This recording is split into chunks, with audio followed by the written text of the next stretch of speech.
Hi guys, and welcome back to another episode of Milk Mummies. I'm your host, Rachel, and today I'm joined by the incredible Nina Malone, a powerhouse woman, mother of two, and newly promoted senior talent agent at Identity Agency Group. Settle in as we talk about everything from life before the agency world, the raw reality of birthing and motherhood, and how she manages to show up as both a dedicated mother and agent in the industry. This one's for anyone juggling a dream and a nappy bag. Let's get into it. I don't know why I always get a bit giggly at the start of a podcast. I almost feel like I don't quite know how to get into it. It's very ridiculous. But you do. I do, exactly. Mm-hmm. Hi, Nina. Hi there. How are you? Good. I'm good. I'm happy to be here. Yeah, I'm so glad you're here. I'm so glad you made the time. I have to also definitely compliment you on your glow. You look fantastic. I'm feeling golden. I'm feeling a bit fluffy. Just come back from Marrakesh, but Fabulous. Thank you. I mean, we're now here in the UK with this weird overcast situation, so... I brought some sun back with me. Thank you. Greatly appreciated. Yes. I've known you a while. Yes. And you've been doing all the things. Yes. So Trying. I'm very doing the things. So I'm very excited to kind of delve into all of that and pick your brains about stuff. So thinking back as to when we first met, do you remember what season of life you were in? I was a professional coat hanger. I think that was happening. I think there was a lot of comedy club life. Yep. I was there. I think there was a lot of central London life. Yep. And maybe some Chinese takeaway. I think that was us. That was true. Very, very true. Barely most weekends, maybe. Yes. Yeah. So modelling, comedy club. Yeah. What was that takeaway? There was a takeaway we used to always be in It after was the club. Yeah, it was a Leicester Square, Piccadilly, Some Chinatown-y Chinese, yeah. Stitch. Yeah, that and maybe some ice cream. I'm getting those sort of smells coming back. Yeah, but yeah. That was you then. Yeah. I mean, I'm going to be jumping around quite a bit. Yes. But I'm going to try and keep a very consistent thread. I am going to try. Okay. Currently, you're now in a very different role. Yes. You are senior talent agent. Yes. Did you ever imagine this is where you'd land? Do you know what? I always loved my agent. Loved her and them. I had a few agents over the years. And I always appreciated the partnership. I really felt like I had a ride or die with me. Nice. Yeah. So I always valued that relationship and kind of thought maybe when it was time to retire, that could be something. I knew I wanted to stay in entertainment. Yeah. I wanted to stay in the industry. I couldn't work out where I wanted to be. Okay. But I also wanted more structure because I was grateful to be traveling around the world and doing all the amazing things I was doing. But I'm grateful, but it was crazy. Yeah. And there was just traveling a lot and didn't know where I was week to week. Yeah. So I knew I wanted structure, just didn't know how to find it. Okay. That's really interesting that you knew you wanted the structure. Because again, back then you were modelling. Yeah. I'll say hardcore, but that was the predominant thing that you were doing, right? All I was doing, yeah. So it is true you are jumping around different time zones, different countries, all the rest of it. So it's always curious to hear the nitty gritty or the reality of those types of jobs, because I know for someone who might not be in that space or just looking into it, it does look amazing or wonderful or phenomenal. You're here and there, but it's lonely, it's isolating. You're by yourself 24/7. And I wasn't a top model. I was a working model, so you're just in and out. Yeah. Different gig, different team. So it's kind of like being the new girl at school every day. Every time, yeah. And eventually, as I got into it more, there were people you knew. You might know the makeup artist there, you might know the director there, but essentially you're going into your first day of work every day. Yeah. Especially with the sort of work, the kind of commercial, fast turnaround jobs that I was doing. Yeah. So yeah, you're lonely, you're traveling a lot, it's isolating, it's hard there's no consistency. So when you want to bring a group of friends together, my circles are all around the world, dotted around everywhere. So that can be quite... That's also quite isolating of who have you got, and then you just don't quite know what you're doing all day every day. So I don't do it now, but I missed a lot of family christening. Of course, it's hard. It was hard to commit. Now I prioritize those things. And obviously Okay. I'm older, so I can also appreciate the weight of it all. But Okay. back then it was, for me, I was a bit like work. I've got a work. I've got a workaholic tendency in me as well. So it's always hard to turn down work. It's hard to say no. I know, right? So yeah, there was a lot of that going down. So I kind of craved and had this whole like, I kind of idolized what a 9 to 5 would be like. I just never had that. And even before that, uni where you might have some structure. I went to stage school, so I also didn't have that. So I was just always thought, I wonder what uni's like. I wonder what 9 to 5 is like. I wonder what a Christmas party's like. I thought all these things were amazing. Yeah. Which is so funny because it would be the opposite. I think anyone in a more corporate space or structured space, the other side of it all would be the things that it must be amazing to be on a flight every so often going to these different countries, these locations. Yeah, and it is amazing. Right? It is amazing. I'm not going to pretend it's not amazing. I traveled the world and went to some incredible places that you would never I would never choose to naturally go to. So you find yourself in like Malaysia, it's like wow. And I if timing could allow and there was no bookings afterwards, I would always book myself a week after and just have a little travel. So even traveling on your own in Dubai, Goa, Malaysia was amazing. So it was amazing, but it is a different lifestyle. Yeah. It takes getting used to it. And also to date in that, to live in that, to keep relationships in that. It's a whole different skill. Tricky, yeah. I think so. It's tricky. It's tricky. That's the polite way of saying it. No, it's tricky for hard. sure.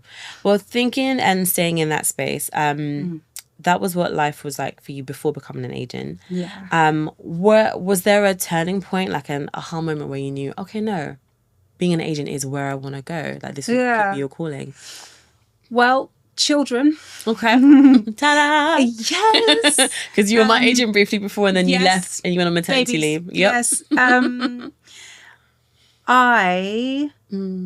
I do rep working parents and working mothers, and I do everything I can to protect them. And some roles allow the child to travel. Sometimes I'm like working out school structures and that sort of stuff for certain level of role, certain size of roles. But when I was modelling, I couldn't see how I could do this with children. Okay. And I couldn't mother the way I wanted to mother whilst I was modelling at the way I was modelling. Yeah. I couldn't see how I could do it. We still know loads of people who are still working in that life, who are still doing it. So it is very possible, and it's getting easier now. Yeah, I think with so too. Things have changed a bit. Yeah, for sure. But at that time I couldn't see it. So yeah, that was definitely a moment to think, let's get some structure down in here. Yeah. And then I was trying to kind of match all my loves. I vaguely thought maybe I could go into production. Okay. But then agenting became the calling.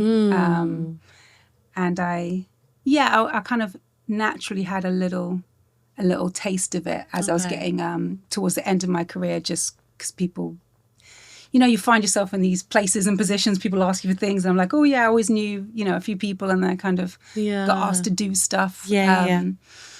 So it became clearer that agenting was the one. Got you. And then I got more comfortable in it. So growing from kind of just working commercial space to then thinking more talent side, more film and TV, just even understanding what it all meant. But I had the knowledge of what it felt like to be on the other side. Nice. Okay, so I used that a lot, and I can understand the fears that we all go through. I could understand the worry, the is it me? Have I done enough? The doing a zillion takes, the overthinking, the anxiety that goes in it. I think that's universal as a creative. So I used kind of that to speak with people, and kind of learnt the legal side, the jargon. I learned all that side alongside it. But perfect. Yeah. I'm great. It's great that you touched on that, because I was gonna try and get you to expand a bit more, because you have a deep understanding on life on both sides. So did working as a performer or creative influence how you represent your talent? It must do, right? Yes, it does. It does. From trying to touch wood, trying to show grace, because we have to hold a lot of anxiety. Yeah. And I have a lot of people speaking to me. And I sit there and try and understand what you actually saying to me. Yeah. Because sometimes they're like, oh, I don't know if I would. They're kind of saying all of this about a tape. I'm like, right, just take a breath. What's actually going on? Are you scared about the role? Yeah, do you really not think you can do it?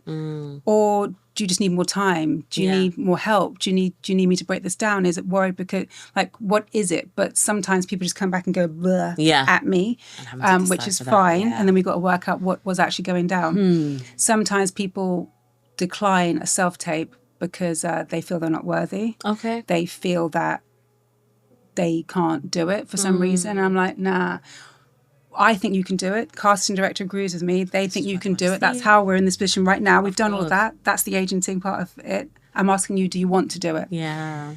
So that takes a little bit of navigating. So yeah, I do use that. And then on the technical side, the hair and makeup, which comes up every single day. I had a moment this week with skin tones. Ooh. Yeah, it comes up every day. Every day. It comes up every day. It always comes up every day because we put it and make it a point to talk about it every day. Okay. But there was an incident that happened on set this week with language that was used and just absolutely unacceptable behaviour, which I made very clear. It's not going to run. No, I'm glad. But yeah, I use that. And we, from back in the day, have had moments where we're doing our hair in the toilet, we're redoing our makeup in the toilet, but I'm just this is not happening. So I'm putting in makeup numbers and tones and matches before we even set. I want to call with the glam team before our talent steps on set. Like, we're trying to alleviate any of those because we know what that feels like. 100%, yeah. And if you don't feel confident when you're on set, you can't do your best work. It literally shows through, and absolutely. And who sometimes there's definitely that feeling of there's no one you can talk to because you don't want to, as the actor, you don't want to upset anyone or rock the boat or get labelled as difficult or whatever else. And I'm trying to precisely, but you're feeling a shitty way. So swear word, nice. Yes. But like then it impacts everything about you. And it's amazing hearing. Typically, you'd hear a lot of this, I think, from women, but even with the guys where it's like their hair's not quite done in the way that we want to, or you've come on set prepared and then someone's changed. If I have a black male shooting outside of London, I'm like, nah, no, I'm serious. He has to get his shape up here because I'm not risking you going to the middle of nowhere and we can't have that. Everyone needs to feel confident in their own skin to do their best work. So we're trying to have as many of those conversations up front before we step on set. That's great. Consultation so that we can mitigate any of this because we know what happens. I love that. So yeah, I use all of that because I also know that you need every inch of you to go on set and feel amazing, especially if you're doing this over and over and over and over again for 12 hours. You know, you need it. It's hard work. You're going to work and you should be able to be talent, and that's all you need to think about. And that's what I'm trying to do. So yeah, I'm remembering every single horrible situation I had to navigate and what I would have needed, what I would have liked. I'm dyslexic. So thinking about wording, thinking about fonts, thinking about even the PR side when my talent have to post copy or post assets. Like, can I send that a different way? What do you need? How do you find that? How can I help you? Yes. So I'm using all of that. Perfect, daily. No, it's amazing to hear. And it's amazing to see how much of your experiences you're putting into your present life and your everyday in your workspaces. And I guess now moving more into the motherhood space, you are a mother to two wonderful little people. My housemates. Housemates, best friends, everything. I call my little one my shadow right now because she will speak to me here. It's great. I love it. I do love it, really. Do you get to go to the toilet on your own? No, not silly. No, crazy. That's a crazy question. What, a poo in peace? No. Doesn't happen. Mummy, what are you doing? Oh, okay. I'll just stand next to you. I'll just watch you. Watch me bring meals in, bring her whole game set in with me. And I'm like, okay. We're doing this. We're doing this. We're doing it. We're buckling in. No matter what I say. But it's okay. I love my kid. I do. I wanted to ask you, do you remember what each of your birthing journeys were like? Oh, that's a big one. Oh, okay. So yes. Okay. I did not realize I was pregnant. Okay. First time round. Yeah. I have always been fairly active. Okay. So So I did a professional dance degree. So I've always sweated daily. I've always moved daily, right? So I ran a lot. I still run. So I thought I had some sort of trapped nerve or something. Okay. That's what I thought was going on. Yeah. And I was like, trying to massage it out. This is not working. This went on for 2 weeks. I said, Mum, this is like still, it's like kind of like what's going on? I just thought, there's something I couldn't get to when I was stretching. Yeah. And it was actually a blood clot that I had in both legs. Okay. And I had preeclampsia. Wow. So when what I thought was some sort of knot, when it continued to not be able to move, and it had been 2 weeks, my mum was like, why don't you just go to the GP and check it out? I was like, fine, Mum, fine. I went in and they were like, you need to go to A&E right away. Wow. Okay. You are a young, healthy woman. Yeah. And it looks like you have 2 blood clots. Like, what is this? Yeah. Okay. So they went to A&E and they did a pregnancy test as standard. Right. Yeah. And I was 13 weeks pregnant. I was still running, still just living life, didn't notice, didn't notice anything. Wow. Didn't notice anything. And that's why I had the 2 clots. So that was the first, that's how I found out I was pregnant. Yeah. And then with preeclampsia, I had to inject warfarin. Okay. Every day twice a day actually into my stomach. Wow. Okay. So blood thinners, I had to have an iron transfusion and had to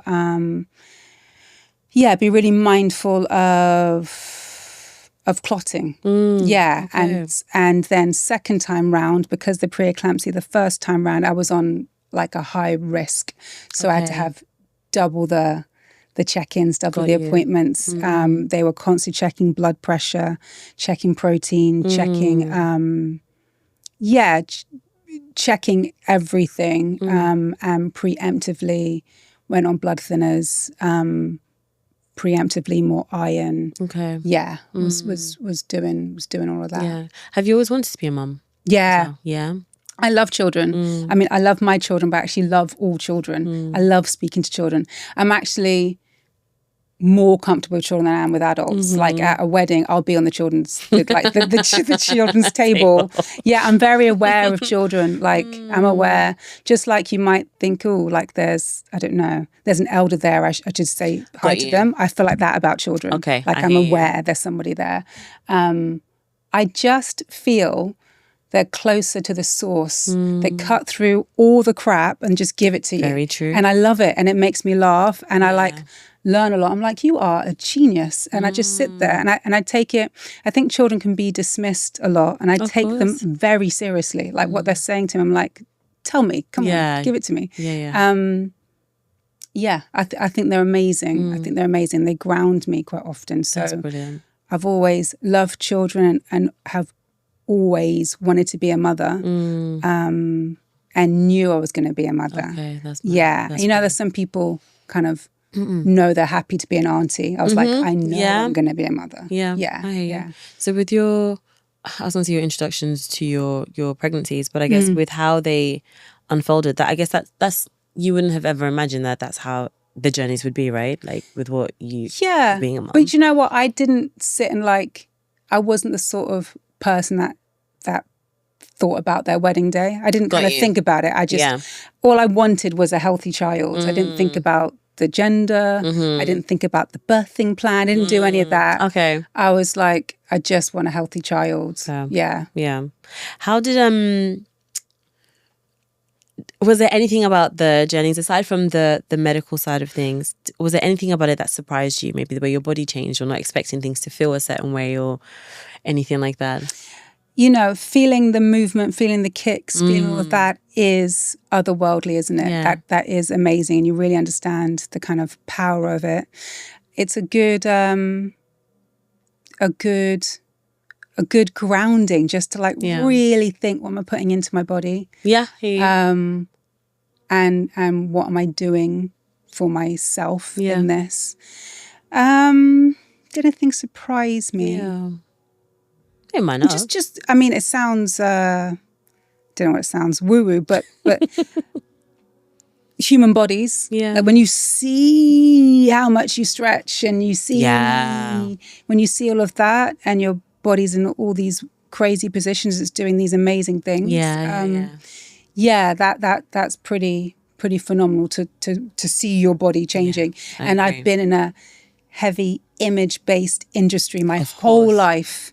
So to see those things changing and moving and stretching and not quite going back to how they were. An adjustment, no? Yeah, man. That was pretty wild to see. Yeah.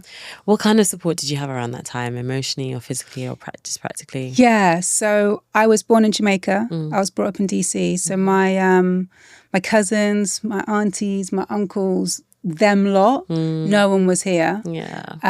So my husband's family were here. My mum and brother were here. I leaned into friends. I knew I couldn't do this on my own. So that's when I started a little WhatsApp group called Dope Black Mums. That was why, to just try and connect with other mothers and just know that we need support. And I wasn't gonna. I got the village, takes a village, like instantly. I was like, oh, I cannot do this. I'm going to need help.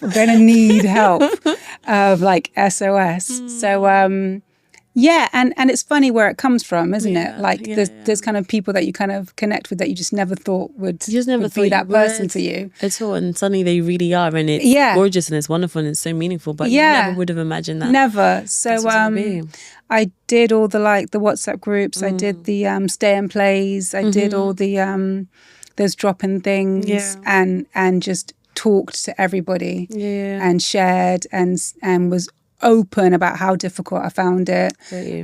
Tongue tie, all that malarkey, the pain, breastfeeding. And just kept on talking. And some of those women from those stay and plays I'm still talking to now. Amazing. Yeah. Yeah, that's fab. Did becoming a mum shift your values or the way you show up in your career? It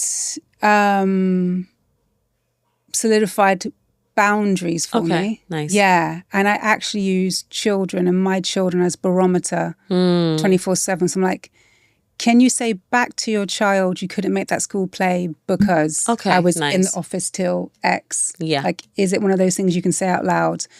I do that daily. Okay. Just to check in where these decisions are coming from. That's a really good one. And if it's coming from a healthy place. Yeah, I do that. And I use that kind of when I'm speaking to clients, not maybe that directly, but how I phrase it in my head before I say it out loud. Yeah, that is what I'm doing. Yeah. Can you justify this to someone that you love? Can you justify this to someone who is depending on you? So I think it just, I think in general, it shows you yourself a zillion times a day. So you know those moments where you're like, why are you embarrassed right now? Why are you feeling this? What is it? It's usually, you can usually kind of find like the typical thing of a child kicking off in a supermarket. Yeah. Who is it embarrassing for and why is it feeling that way? If you're embarrassed because you're thinking people are going to judge you in your parenting, that's different from what's actually happening for the child right now. Yeah. Have you just traveled at the wrong time of day for them? Course, we can't maybe do these things at the end of our day. So why are you doing it then? Yeah. Do you know what I mean? I hear you. So in that sense, it changed. It was grounding for me. Yeah. I hear you. How do you manage the juggle between being a present mum and being a senior agent? Like, is there a system or a mindset?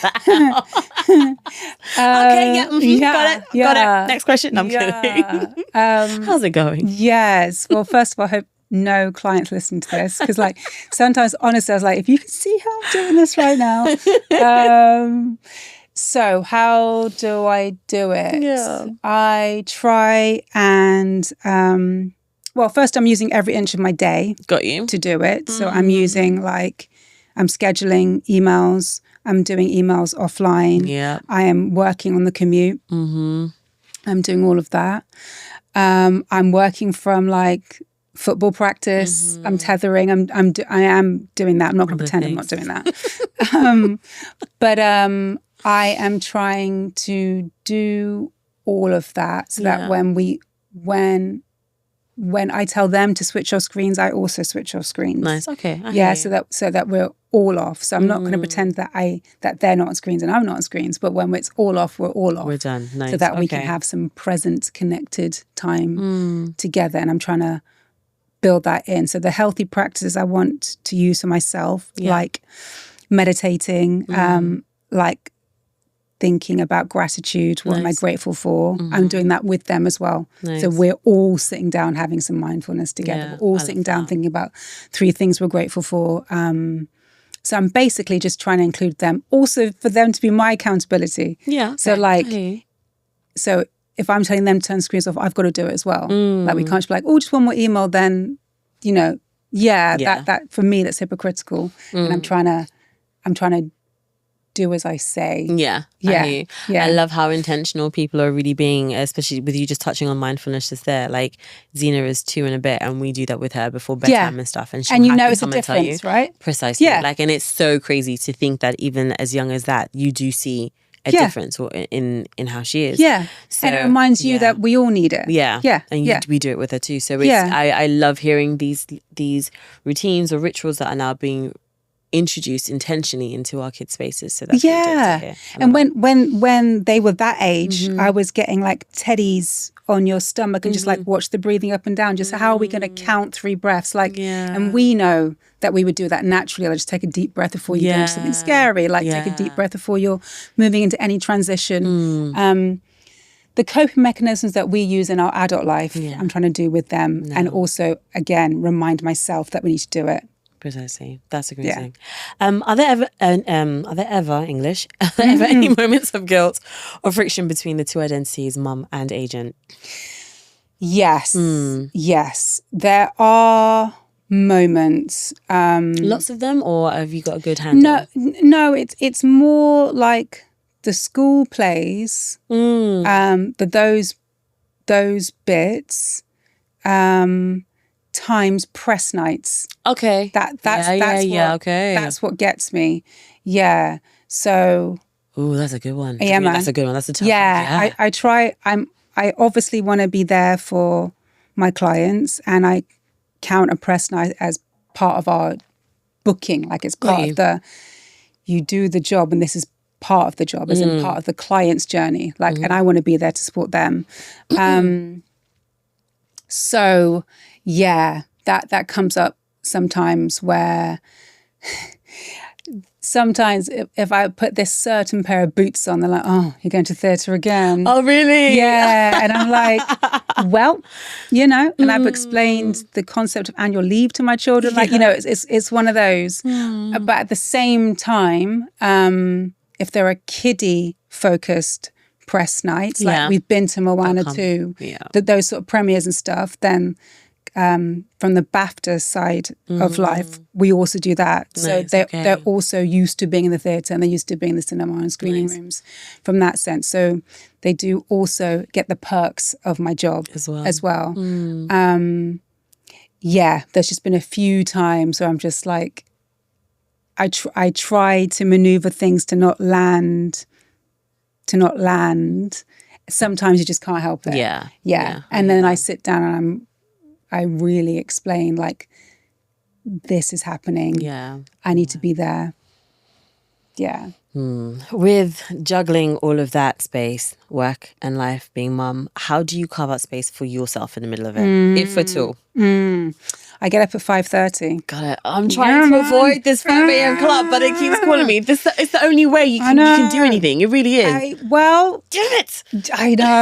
I know. And it sounds annoying. I know that. So my take on it is we are mothers. Yeah. We also work. Look at me. Yeah. Yeah. I know. And I feel I'm quite maternal anyway. So I part of my, how am I trying to say this? So as a mother, you're giving. Yeah. And as an agent, the way I choose to agent, I am giving. Right. Yeah. So the 5:30 is for me. So I need to get, and it's not because I'm a gym fanatic. It's not any of that. Yeah. It's because I'm about to get up and in my mind, serve. Okay. So I'm going to serve and be there for my children. I'm going to show up for my clients. Yeah. So that 5:30 time is for me to do my running, for me to do meditation, my journaling, so that I know I can set myself up basically to then go and give to my children and give to my job. So that's what I'm doing, and I'm doing it on the other side as well. So switching off screens. I don't watch as much TV as people may think. I like watch what my clients are in. I watch comedy because I love comedy, and I go to the theatre. But other than that, I'm not scrolling. That's another thing, actually. I'm not doom scrolling. I'm on Instagram for work only. I'm on TikTok for work only. I follow like industry sites and industry platforms, but I'm not like scrolling for any other reason. Got you. Okay. I'm very, very, very clear on that. And I'm not watching fluff TV for any reason. That's just me personally. Okay. So therefore I save time to be able to do that in the morning. Got you. And do my bits in the evening. And that is how I'm doing it. But I've had to intentionally not do that. You just have to choose where there is enough time to do everything. There is enough time. So when you're saying how do you fit it in, there's enough time in the world. It's you're choosing what you spend your time on. And I choose not to do those bits. Just like I choose not to eat McDonald's. Do you know what I mean? None of it for me is nutritional. Yeah. And so like, and what is it feeding me? Even if it's feeding me a good laugh, that's still good, wholesome food rather than eating something that's not going to give me anything nutritional value. Precisely. Because it all has a cost to you. So there's a cost everywhere. So it makes perfect sense. No, and that's a great way to set boundaries for yourself. Make sure you're getting your you time to make sure you can show up for the day or the week. It's literally that simple. Fair enough. So I don't know why I'm really dragging my feet to the 5 a.m. situation. I really am. But it's like, bro, Rach, I'm getting up earlier and earlier and earlier. I have seen 5 a.m. many a time. So I'm like, just Rach, just accept it. But I'm really like, no. But I go to bed. I mean, unless it's a work night or a press night or something, I go to bed earlier. It's not like I'm like up till 3 o'clock or whatever, like back in the day. So and also we also need sleep. This is true. This helps us recharge and replenish and all that stuff. It's true. I'll put on my mature boots in a minute, I'm sure. Adulthood. From your perspective, what's changed most in the industry since you started? I guess particularly for mums or actors of colour, for women. So mums and working parents, there is more space. There's funding. There is just a better understanding what it's like to be a working parent. And whether it's coming from a good or a bad place, production, streamers and network and the powers that be are under pressure to be seen to be doing the right thing, to be inclusive, whether it's coming from a healthy place or not. They have to do some of these things. That they have to provide this. So that's good. The hair and makeup accountability, that has changed. There's still horror stories, but honestly, I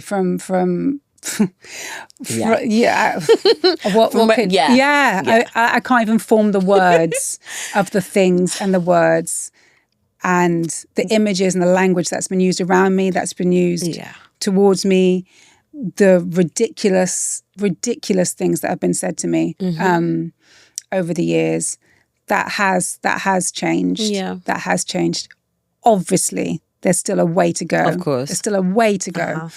But the fact that we can put it in writing, I want a consultation for the step on set. The fact that I want to tell me this person has worked on all types of skin tones, on all types of hair types. Show me this. That has changed. There was no accountability before that. Not at all. Just like, we bring our own makeup kit because we knew. 110%. Exactly. You know you're going to sit in the chair. That's going to happen. You're going to find a way, because you have to find a way before you need to be on screen. Totally, to go find into a way, the toilet and redo do everything. Stuff. Exactly. And try and do it in a way where it's not, for me at least, there was a period of time trying to find that balance of not doing anything that's going to ruffle their feathers. Yeah. Because they're going to have to touch you up and they're going to see something's different. But at the same time, no, I've got to do this because I want to show up. This is my work, is my portfolio. Totally. I want to look a certain way. Totally. So it's So come a ways, but it's just it's definitely improved, and also like makeup's improved, hasn't it? Yes, this like, is true. Like Way more hair choice, care has improved. Yeah. More choice and more affordable, and it's not just like, remember we had to order it from the States. We're not there exactly. anymore. So like it really has changed. Yeah, man. So it's changed. It's changed. There's still a way to go, but that's been good to see. Leaning into that a little bit, I guess, what kinds of conversations are you having with talent now that you wish somebody had with you years ago? I can imagine that's also part of it, I suppose. Yeah, I think just what do you feel comfortable with, and what are your hard no's? Like, think about it before taking on an agent, or think about it when speaking with your agent, so that when Netflix comes and dangles the role of your dreams in your face, but there is nudity, but there is X, but there is this, but you're tackling messaging that you're not comfortable with. What is it? Think about it before it's dangling in front of your face, because that can change things, and you need to understand why you're making the decisions you're making. So I think that's really important, and I'm big on that for nudity, for intimacy of any kind. I'm big on, and for hair and makeup, just feeling comfortable. Nice. I kind of feel like you've answered this really, but my next question was, do you find yourself championing parents or people navigating complex lives? Yeah, I do. I think good parenting can change the world. I do. And I think we need to have space to be able to do that. And I think if you want to be a parent and it's something, and you're thinking about it kind of with that honor, then it's important. Not everybody wants to be a parent. Not everybody should be a parent. There are people who just should be uncles and aunties. There are people who should never be near children at all. Like, I'm also very clear on that. So I think if you want to work in this industry and you are a parent or you are a carer, then you should be allowed to. And I think equity is also a good thing, especially anybody who's pregnant. And wanting to work through pregnancy. This has happened to me twice last year, pregnancy discrimination cases, which I asked Equity for support on, and they helped me from a legal point of view. Nice. Most definitely for any working creatives listening, 1000%. But I think it's important for your children to see you doing everything you want to do. You've got to be fulfilling your passions as well, because they can feel it. They can feel it. They feel it, and see it's important. And then they replicate that in front of you, whether or not it's going to be where they go, but you enjoy it so much, they enjoy doing it too with you and by themselves. And they have to see that if that's what you want to do. So look, being a stay-at-home parent's a choice, being a working parent's a choice. There's no right or wrong, but whatever you do, your children will be able to feel instinctively if you're happy or not. I agree. So I'm championing whatever choice you want to make, just as long as it's what you want to do. I hear you. Do you think motherhood has sharpened your eye or instincts as an agent? That is a good question. That's a good question. I think it helps me for like moral barometers. And for boundaries. Nice. Which also in turn helps me to be very clear what I'm trying to be clear with clients. It also helps me to be clear with production, casting. Like, for instance, and we need to fit this recall around pickup. Like, I'm not going to be scared to ask that. And please, client, you don't be scared to ask me. Like, you're not trying to hide your child, or we need to bring the child to the recall. And you need to make space for this casting director. This has to be okay, because this is a working parent. There's no other way to do this. And I think we're all getting more. I think we're all feeling more comfortable to say that. Yeah. Nice. Okay, amazing. Well, yes, we are wrapping up soon. So I want to do some quick fire situations. Okay. I get all cocky. Easy, please? I'm going to do my best, but I get cocky and then I start tripping up over the questions every single goddamn time. So I'm going to do my best. All right. What's the best advice you can give to the actors you represent? Ooh. I think remember why you're doing this. Nice. Okay. We were just talking before we came on air how tricky the industry is right now. Yep. So leaning into why you do this, Yep. why you started doing this, what you love about this industry is good. Go and see good art. Yeah. Whether it's 100%. an exhibition, whether it's a concert, whether it's stand-up, whether it's theatre, TV, but go and see good art. Remember why you're in this, because that kind of keep us going. I think stay creative. So amazing you have your podcast, but any other outlets. Yeah, like it's important. And you need to create, whether... I know there'll be thousands of listeners, but whether no one listens to this, you need this as an outlet, as a creative. So it's important to always have something on the horizon.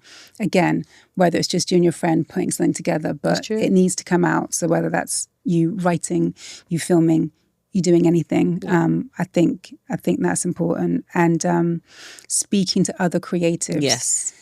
So key. like mum and So dad key. just may not get it. Yeah. And it's okay. They're there for other things. Yeah. But That's true. only a creative can understand how difficult this is, how much of an emotional roller coaster is, and how you can be having the time of your life one day on set, and then it all comes down. You're like eating pizza in your bed thinking, what just happened? I've rapped, like, what?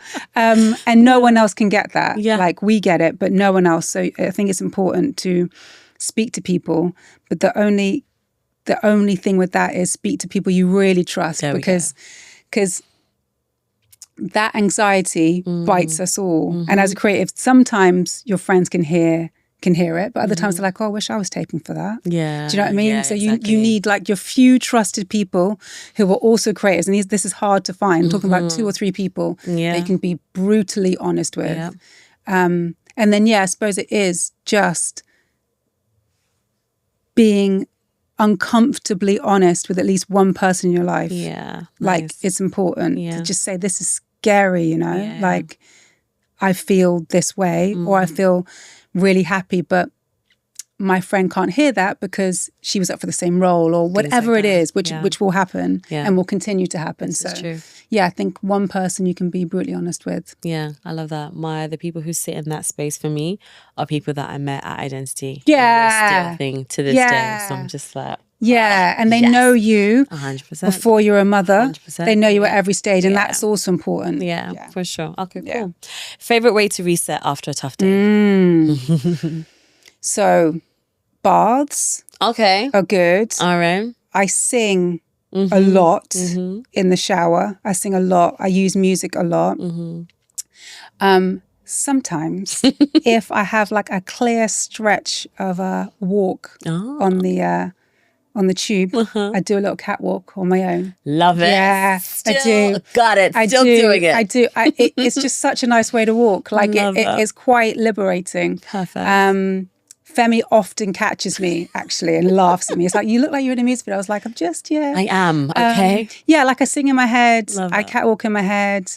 I do all of that because it's kind of just freeing. I do that as well if I have a good stretch on Oxford Circus. I do that. But music, that. comedy, that all helps me reset. Baths, a good squeeze with my housemates, a good hug. That helps me. I laugh quite a lot. I smile quite a lot. do. That's also good. Soca, just a good, happy, good vibes. That helps me as well. Like it's a really happy music. And good art, like remembering those things that deeply move you. Yeah. And maybe just watching those like as a clip or watching the whole thing back, but remembering why it moves you. Yeah. Meditating, journaling. Yeah. Okay, cool. All Nice. helps, Good few yeah. favorite things. One thing motherhood taught you that nothing else could. That you don't know what you're doing, and no one knows what they're doing. And even if they say they know what they're doing, they don't know what they're doing. No. No, they don't know what they're doing. And I think it shows you yourself daily. So those moments where you like got to check why you're feeling embarrassed, or why you're feeling a little bit sweaty, or why this is feeling uncomfortable, I think it shows you yourself daily. Like you think you've got this, you think you've got it, and something will happen like, oh, haven't got Bam. that. Have not got It's gonna that. humble you real quick. That's what it is. Nothing else can eat. Nothing can humble you like a child. Nothing. Yes. Nothing. And I quite like that. It can just like lick you down like that. Like it's good. It's good because what can do that? And I like that you never quite know what's going to happen. Yeah. So I like that. I like that. And I also just I find children quite funny. So like their comedy. I love a child with a good sense of humor. Like those ones also kind of humbly because you're like, okay, didn't know you were there. Yeah. Okay. Yeah. One thing your career has taught you about others.